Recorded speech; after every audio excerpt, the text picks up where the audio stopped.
नमस्कार दोस्तों। तो चलिए बात करते हैं ग्लोबल मार्केट रिसेशन के बारे में। तो ग्लोबल मार्केट में काफी पैनिक देखने को मिला है। 5 अगस्त यानी कल के दिन ही ओपनिंग में नैस्डैक कंपोजिट इंडेक्स 6% से ज्यादा टैंक कर गया। जापानीज इंडेक्स निके ने भी 14% से ज्यादा नीचे गिर के अपना 1987 के बाद सबसे खराब दिन रिकॉर्ड किया। S&P 500 और डाउ जोन्स भी 2% से ज्यादा डाउन थे। मेजर यूरोपियन इंडेक्स भी 1.5 से 2% के बीच डाउन ही क्लोज हुए। निफ्टी और सेंसेक्स की बात करें तो दोनों 3% के आसपास ही क्लोज हुए थे। मिड कैप इंडेक्सेस भी अराउंड 4% के आसपास ही क्लोज करे। इस मार्केट मेल्टडाउन का ट्रिगर वीक यूएस जॉब्स का रिपोर्ट था, जिसमें अनएम्प्लॉयमेंट रेट अक्टूबर 2021 के बाद हाईएस्ट था। इससे लोगों ने यह समझ लिया कि इकोनॉमी रिसेशन की अर्ली स्टेजेस में है। यूएस फेड ने इंटरेस्ट रेट को 23 ईयर हाई पे रखा और सिग्नल किया कि वो सितंबर में रेट कट कर सकते हैं। इन्वेस्टर्स को डर है कि इतने हाई रेट्स इकोनॉमी को हार्ड लैंडिंग और रिसेशन की तरफ ले जा रहे हैं। तो चलिए इस करेक्शन से रिलेटेड इंडियन कॉन्टेक्स्ट में थोड़ी बात करते हैं। तो मार्केट एक्सपर्ट संदीप सब्रवाल का कहना है कि निफ्टी में 7 से 10% का करेक्शन बेनिफिशियल हो सकता है, क्योंकि लॉन्ग टर्म ट्रेंड्स के साथ वैल्यूएशन अलाइन हो जाएंगी, क्योंकि ऑलरेडी हमें पता था मार्केट काफी ज्यादा इन्फ्लेट हो चुकी थी। इंडिया में इंटरेस्ट रेट कम होने की संभावना भी है, इसलिए वैल्यूएशंस को लॉन्ग टर्म लेवल से बहुत ज्यादा नीचे जाने की जरूरत नहीं पड़ेगी, स्पेशली जब इंडिया बाकी कंट्रीज जैसे ग्रोथ इश्यूज फेस नहीं कर रही है। सब्रवाल ने बताया कि ग्लोबल मार्केट से करेक्टिव मूव और इंडिया की उसकी फॉलो थ्रू देखते हुए बेटर वैल्यू इमर्ज होने में कुछ वीक्स लग सकते हैं। जिन लोगों ने बजट और इलेक्शन के टाइम पे मार्केट फॉल न्यूज का फायदा उठाकर प्रॉफिट कमाया था, वो प्रॉफिट अपना बुक कर रहे हैं। लेकिन इस बारी जो सेल ऑफ आया है वो ग्लोबल सेल ऑफ है, तो ये डिफरेंट है। येन कैरी ट्रेड बिखर रहा है, वेस्टर्न इकोनॉमीज का स्लो डाउन हो रहा है, जियोपॉलिटिकल टेंशंस बढ़ते जा रहे हैं और मोस्ट इंपोर्टेंटली यूएस में रिसेशन का डर है। तो दोस्तों फटाफट से समझ लेते हैं कि येन कैरी ट्रेड क्या है और ये बिखर रहा है तो इससे हमको क्यों दिक्कत हो रही है। तो दोस्तों जापान में एक ऐसा रूल है कि आप जापान की करेंसी येन को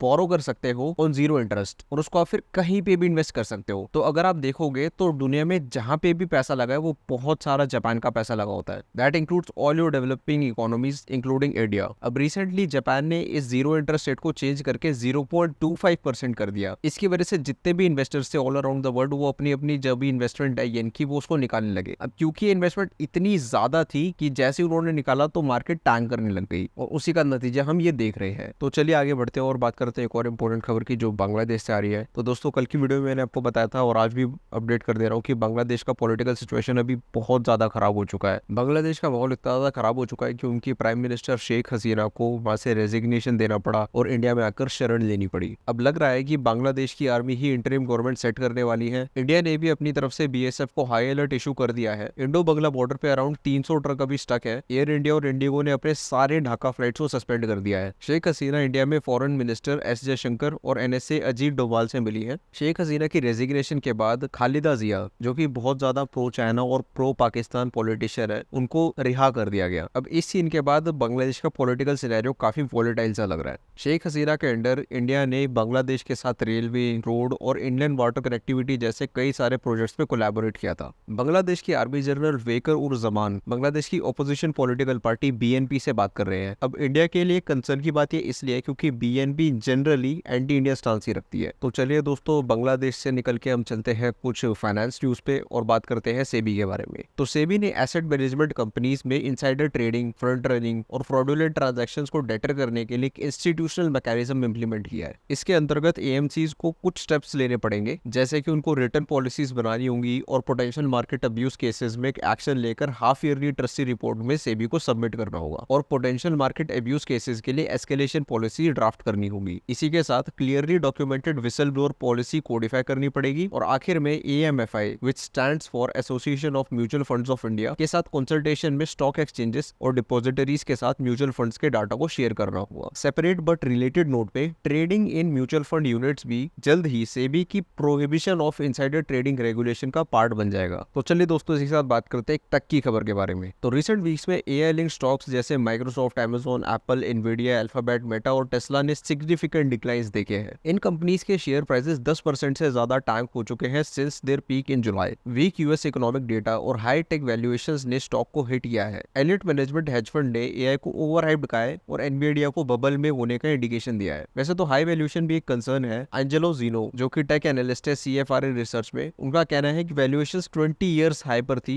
और एक पुलबैक एक्सपेक्टेड था ही। प्राइमरी कंसर्न ये है कि एआई इन्वेस्टमेंट्स का रिटर्न कैसा होगा, स्पेशली सीइंग दैट एआई के इनोवेशंस को टैंजिबल इकोनॉमिक बेनिफिट्स में ट्रांसलेट करना एक मेजर चैलेंज है। वैसे भी जनरेटिव एआई का wide spread use news mostly individual user से ही आ रहा है। वही कॉर्पोरेट लेवल पे अभी भी वाइड स्प्रेड एडॉप्शन तो नहीं दिख रहा है। तो यही थी दोस्तों आज की कुछ इंटरेस्टिंग खबर। मिलते हैं नेक्स्ट वीडियो में। Bye bye.